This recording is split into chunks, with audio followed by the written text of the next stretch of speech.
Afternoon, folks. I'm Dave Canterbury with Self-Reliance Outfitters in the Pathfinder School out here on the back side of the Pathfinder School property on a pretty cloudy, on and off rainy day. This is the area that we spent the night last night with the students on the last night of their survival training. And we had a storm come through last night. They were sleeping in survival shelters on the ground in the rain. That's part of the game. And the instructors are required to sleep out here in the woods with them when they are away from the camp area. And every class, there's at least one, if not 2 or 3 nights that they camp in the woods and the instructors camp out there with them. So last night, this was my area. I've got a hammock between 2 trees here.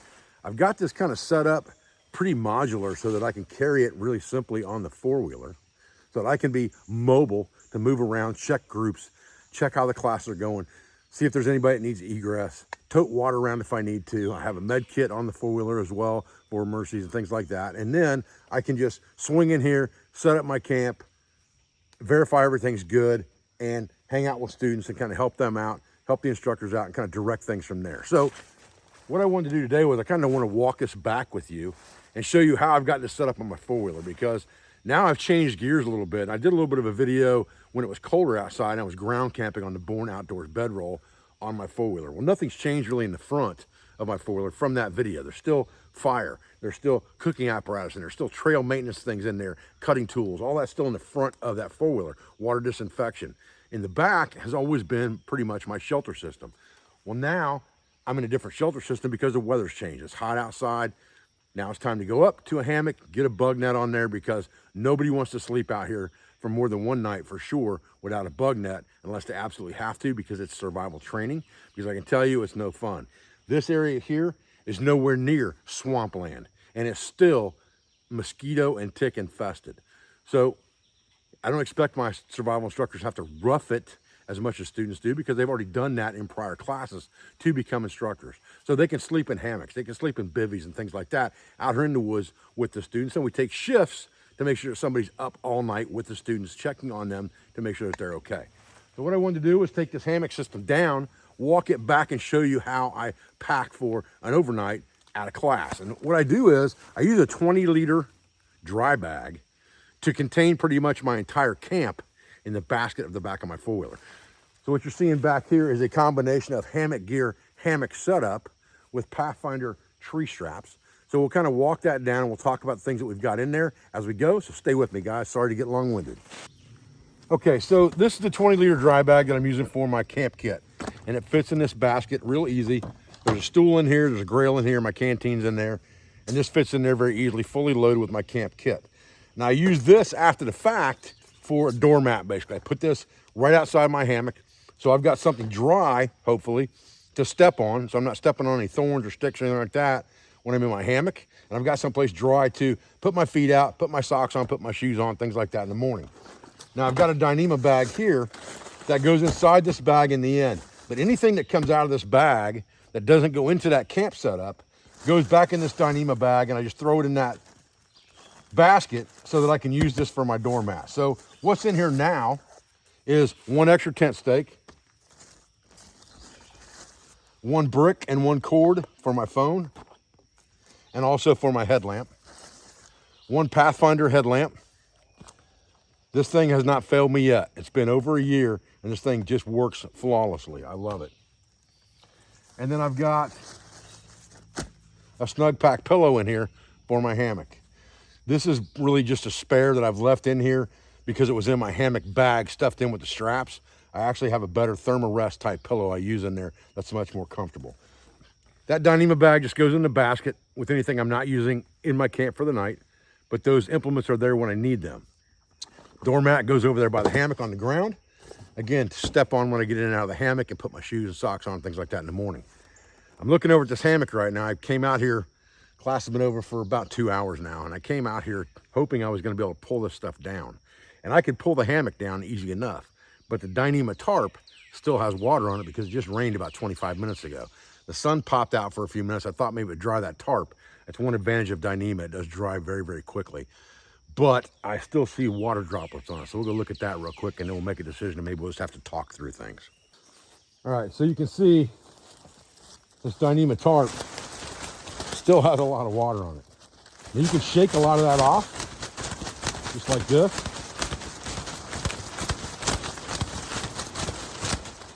And it'll dry pretty fast when the sun comes out. So we've got the hammock gear hammock here. And this is, I believe, is called the Circadian Pro. I've got the hammock gear Dyneema tarp that comes with adjustable ridge lines for the tarp. It's a very easy setup. You can set this up in 5 minutes. Once I get this down, maybe we'll do another video putting it back up, something like that. You've got a bag the hammock stores in that slides right back up into. Tree straps are just the Pathfinder tree straps. Any tree straps like this that have the steps in them are the ones that I like the best. Something at least 1 inch wide works great. Now, the hammock itself has a bug net integrated in it that you can take on or off if you want to. And it is a static ridge line hammock. I like those much, much better because you get the same hang every single time that way.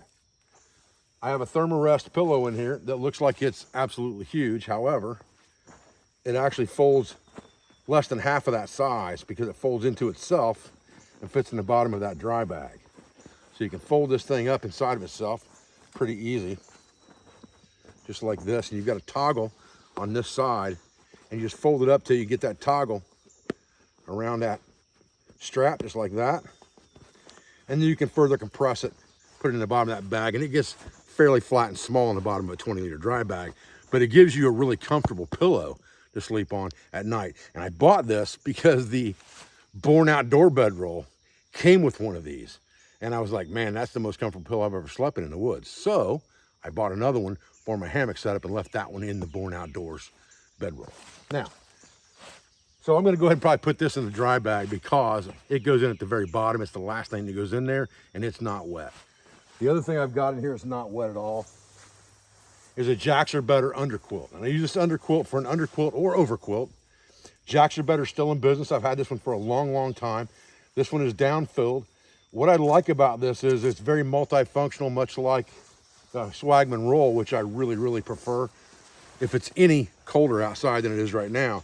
But this just knocks the chill off. And it also has a slit in it right here where it comes undone, so that you can actually use this as a poncho liner if you wanted to in cold weather. Or you can use it for an underquilt, or you can use it, like I am right now, as an overquilt. Jacks Are Better makes this. Again, it's down, so it stuffs right down into that sack very, very easily. So we'll go get that sack. Let's throw this in here real quick. We'll go get that sack and we'll stuff these things in. Then we'll talk about the rest of the system. Okay, so like I said, the first thing usually goes in here is the last thing to come out, which is the pillow. So I just stuff it down the bottom down here. Just flatten the bottom of that bag. And then I just stuff the quilt in the bag, just like this. Again, it's down so it compresses very, very well. I've had this underquilt for, I know, every bit of 8 or 9 years. And I'll tell you, and I've had this hammock system for at least 2 or 3 years, maybe 4 years now. I've got older videos with this stuff in them that you can look up on my YouTube channel. It's easy to say that you're sold on something after 2 or 3 days of using it. It's something else to say, I'm sold on this and this is the best I've found after years of using it and nights and nights and nights and nights under it and in it in the woods.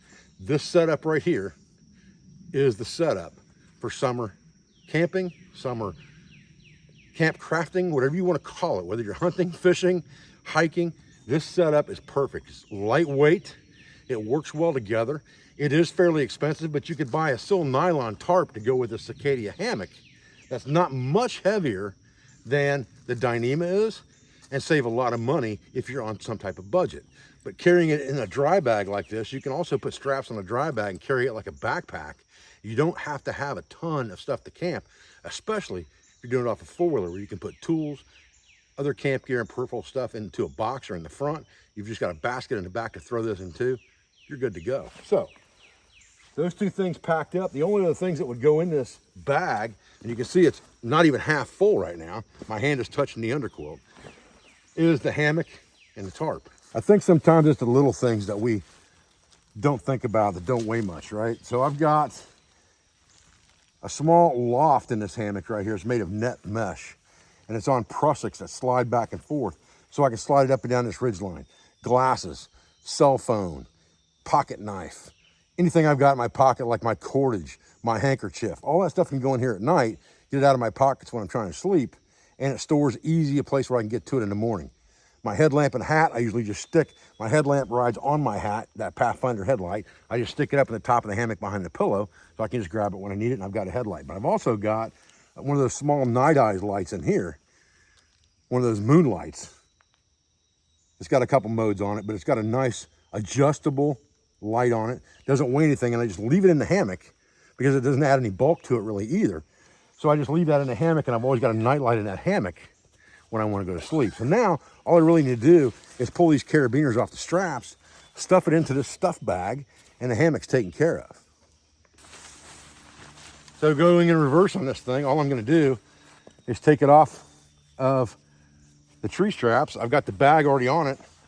Now all I have to do is stuff it into this bag, which is very, very easy to do. And there's plenty of room in this bag for it. You just notice that strap's hanging out the back of the bag. And I know that these carabiners are color coded, and this is the head end of the hammock, and the gold color is the foot end, the way I sleep in it. And I always know that when I set it up. But now I'm going to leave that other end sticking out and close it up. But before I do that, I'm going to put my hammock straps right here on top. Let me get those pulled down. And again, they just wrap around the tree really easily through an eye, and you just put the rest of that chain through the eye around the tree, and you're good. When you're done, just wrap it around your hand, is what I normally do to keep it fairly straight, and I just shove it on top of that bag. Nothing to it. So before I shut the other end of this bag, I'll put those in, just like this. And that pillow that we talked about, I used to keep it in here as well, and I used it for a long time, and it wasn't a bad pillow, but it's not near as comfortable as that thermarest. Let's get the other tree strap.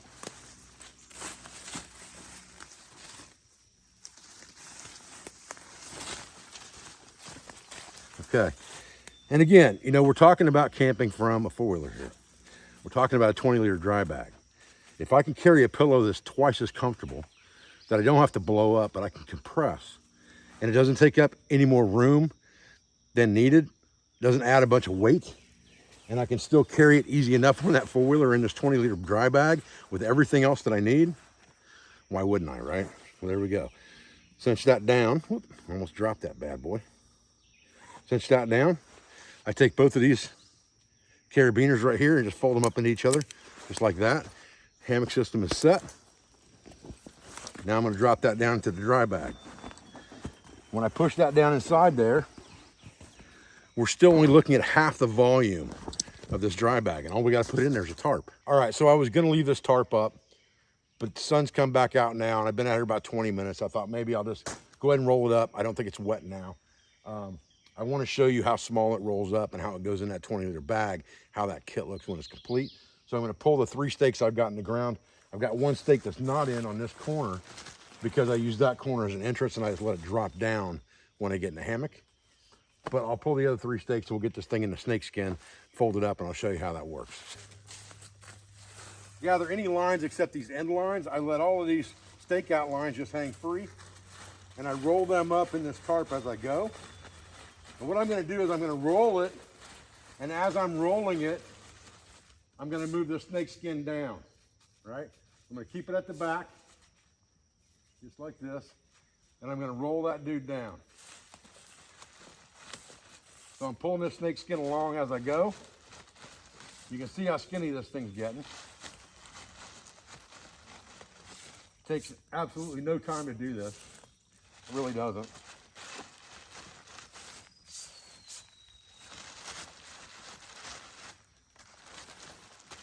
Again, I just throw those lines up in the rolls. Now this thing is still just a little bit damp. I can feel it. However, what I can tell you is I'm going to be in this thing again probably Friday night and Saturday night because I have an intermediate class this weekend. And I'm going to be right back out here in the woods with students. So the fact that this thing's going to sit here with a little bit of dampness to it for 2 or 3 days isn't going to hurt anything at all.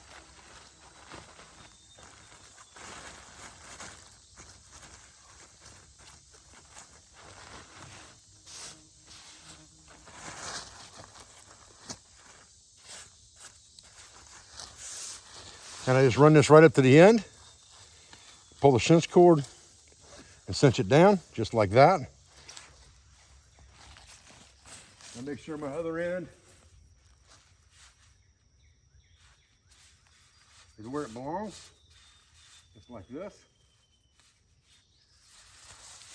And I've got the snake skin all the way along this tube here, and now I'm good, right? Now what I'm gonna do is I'm gonna loosen these cords here. They're on the tree just by pulling backwards. And they just have a simple hook system that goes around the tree. I'll show you that. It's just a very simple hook. You wrap the line around the tree and hook it in. It's that simple. We'll unhook the other one, then we're just gonna fold it up and wrap the cords around it. Very, very simple system. All right. So generally what I'll do now is I'll just take this bad boy and fold it in half, just like that. And then I'll just roll it down to whatever width I want it, which is just enough to fit in that dry bag sideways, just like this. It's in the snake skin, it can't go anywhere. When I get to the end, I've got these two lines hanging off of it. And I just take those lines and wrap them around the outside just like this. And I call that good. So we got our 20-liter dry bag. I'm gonna shove that dude in behind our hammock, just like this. And you can see I'm still nowhere near full on this dry bag. I'm still clear down to here on this dry bag, and that's my entire camp setup. So now what I'm gonna do is I'm gonna come in here and I'm gonna take these tent stakes. I've got 4 of them. I'm just gonna shove them down the side.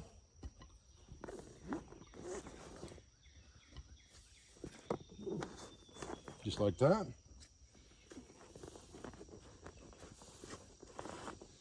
So I've got the 4 tent stakes stacked right inside there. The peripheral bag of gear goes right on top, just like that. And then just compress it, let the air out of it, roll it down. And you can see that that dry bag is probably only about 15 liters of that thing full. And it's gonna sit in there like it was made for it. So guys, our instructor camp is just exactly that simple.